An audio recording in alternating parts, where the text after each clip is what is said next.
मेरे साथ मौजूद हैं। तब दैनिक जागरण के चीफ क्राइम रिपोर्टर हुआ करते थे और इस इन्वेस्टिगेशन के एक एक पहलू से वाकिफ़ हैं। मनीष जी, गो अहेड, आप आगे बताएं कि फिर क्या हुआ, और आपके पास 3.5 मिनट का समय है सर। जी, तो मैं जैसा चाहूँगा कि इस अवधि में आप इस इन्वेस्टिगेशन को समरी करें, बताएं। बिल्कुल, तो मैं बता रहा था कि जैसे सीबीसीआईडी ने 1 महीने में जांच अपनी कंप्लीट नहीं की और 18 जून को सीबीसीआईडी के से तफ्तीश को लेकर के सीबीआई को ट्रांसफ़र किया गया और साथ ही इनको मंत्रिमंडल से बर्खास्त कर दिया गया। सीबीसीआईडी की इंक्वायरी के दौरान ये सस्पेंड थे, लेकिन सीबीआई इंक्वायरी में सीबीआई जांच शुरू होने के साथ ही इनको मंत्रिमंडल से बर्खास्त कर दिया गया था।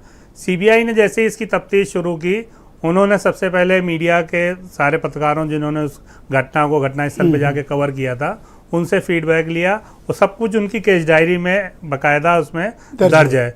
इस 1 महीने के दौरान अमरमणि ने उस तफ्तीश को डाइवर्ट करने की कई बार कोशिश की।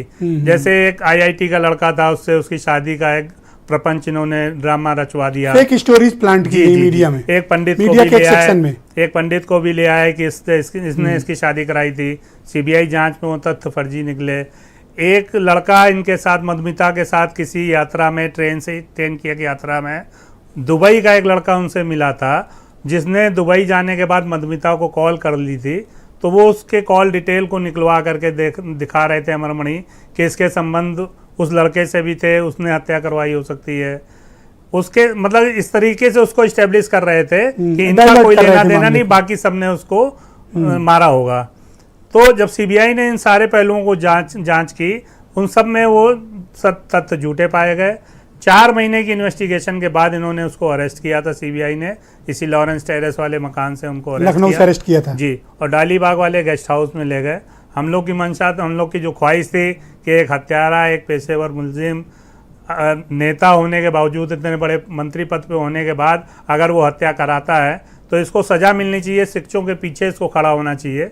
सीबीआई वाले इसको लेकर के डालीबाग स्थित वीआईपी गेस्ट हाउस ले गए थे। तो आप लोग भी वहाँ गए? जी, हम लोग रात में पहुंचे थे। वहाँ क्या देखा आपने? मैंने यही कहा कि हमने कहा इसको यहाँ ले आयो, आप अगर थाने में रखते, हवालात में रखते तो हम लोग को फोटो कराते, उसको बातचीत करते तो थोड़ा सा बेहतर फील करते, और जो बाकी लोग हैं गुनाह करने से डरते, लेकिन उसको आप लोग गेस्ट हाउस में ले करके आए हो। कहे नहीं, आप एक बार जा कर के देखो। सीबीआई चूंकि पत्रकारों से उस समय फैमिलियर हो चुकी थी पूरे इन्वेस्टिगेशन के दौरान, तो उन्होंने कहा कि आप कमरे में जाके एक बार हमको पूछते हुए चले जाना, पांडे जी बालाजी किधर हैं। तो मैं जैसे ही कमरे में गया, देखा कमरे में वैसे तो कारपेट पड़ी रहती है, बेड लगा होता है, एसी लगा होता है, वीआईपी गेस्ट हाउस के जैसे कमरे होते हैं। मैंने देखा, कमरा खोला तो कारपेट भी नहीं थी उसमें, बेड भी बाहर निकला था, एसी भी बाहर निकला हुआ था। एक कंबल जमीन पे चादर के रूप में अमरमणि बिछा करके दूसरे से वो सर ढक करके से लेटे हुए थे। तो एक कंबल बिछा के अमरमणि बैठा हुआ था और एक दूसरे से उसने मुंह ढका हुआ था। तो जैसे ही मैं घुसा तो उनका पहला शब्द था, अरे हम ही को देखे आए हो ना, देखो बहुत मस्त है हम। उसको ये मालूम था कि हमको जो है देखने के लिए इनको भेजा गया है। तो वो एक तरीके से हमसे पर्सनल राइवलरी मानने लगे अमरमणि। और उसके चेहरे पे कोई खौफ देखा था आपने? उस समय तक तो नहीं था, लेकिन जेल जाने के बाद फिर इसने बकायदा जेल से फ़ोन करता था कि पंडित जी आप ही की वजह से जेल में हूँ। तो हमको लगता था जब ये छूटेगा तो हमारी भी लाइफ को ना थ्रेट हो जाए।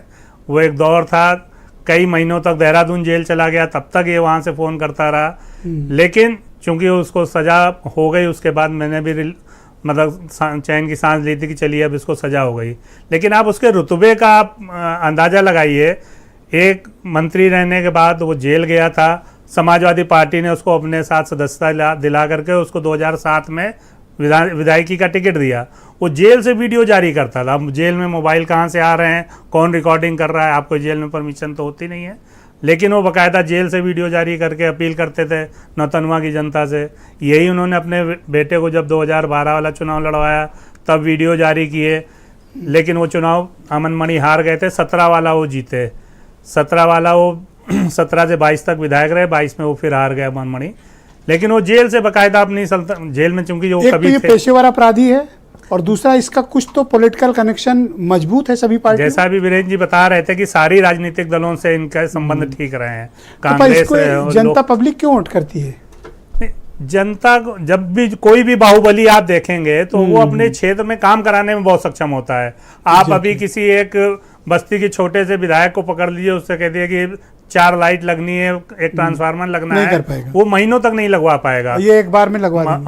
अमरमणि जैसे जी। और जो बाहुबली हैं, ये एक फोन करते हैं, बिजली विभाग का चीफ इंजीनियर खुद ही अपनी गाड़ी में कहिए ट्रांसफार्मर लेकर के लाद करके पहुंच मनीष जी, जाए। मैं आपका बहुत शुक्रिया अदा करता हूं, आपका बहुत बहुत धन्यवाद। और मैं अपने बाकी मेहमानों का भी शुक्रगुजार हूं कि उन्होंने अपनी अपनी तथ्य और तर्क शेयर किए। बहुत शुक्रिया, आप सभी का बहुत बहुत धन्यवाद इस पर चर्चा को देखने के लिए। बहुत बहुत शुक्रिया और धन्यवाद आप सभी का।